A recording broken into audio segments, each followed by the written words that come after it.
ये है AGT Live 24/7। ये হচ্ছে AGT Live 24/7। This is AGT Live 24/7। Sir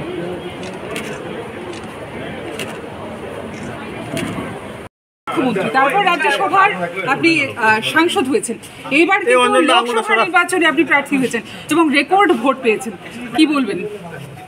আমি ত্রিপুরার মানুষের প্রতি কৃতজ্ঞ। যে বিশ্বাসটা আমার উপর রেখেছে, ইতিহাস সৃষ্টি করে আমাকে রেকর্ড মার্জিনে জিতিয়েছে, স্বাভাবিকভাবে আমার উপর একটা গুরু দায়িত্ব দিয়েছে। আমি মুখ্যমন্ত্রী হিসাবে অনেক কাজ করেছি, অনেক কাজ করতে পারিনি, কিন্তু আমি জানি ত্রিপুরাতে স্পিরিচুয়াল ট্যুরিজম আর মেডিকেল ট্যুরিজম এই দুইটা সেক্টর আছে যেখানে খুব তাড়াতাড়ি মানুষের রোজগার হতে পারে। এবং ত্রিপুরা মানুষ অসুস্থ হয়ে যখন বাইরে যায় লক্ষ লক্ষ টাকা খরচা করে, বাংলাদেশ থেকে প্রচুর পেশেন্ট যায় Bangalore, Chennai and other state.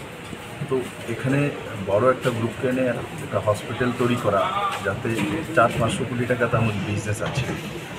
এই দুইটা দিক আছে যেটা ত্রিপুরা মানুষকে খুব তাড়াতাড়ি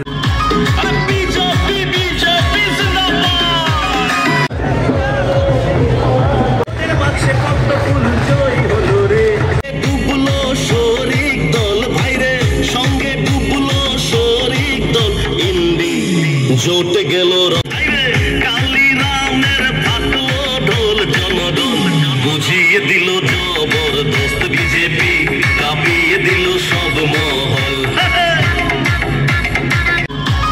বিজেপি বিজেপি জিন্দাবাদ।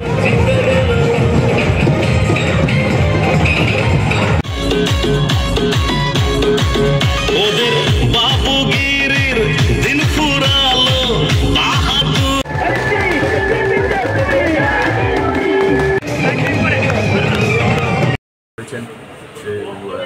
যে বিষয়গুলো ত্রিপুরা ভারতবর্ষের মানুষের জন্য করা দরকার, 1 নেশন 1 ইলেকশন, সেগুলো, কারণ তাতে মানুষের 5 বছর মতো 2 বছর চলে যায় আলাদা আলাদা ইলেকশন।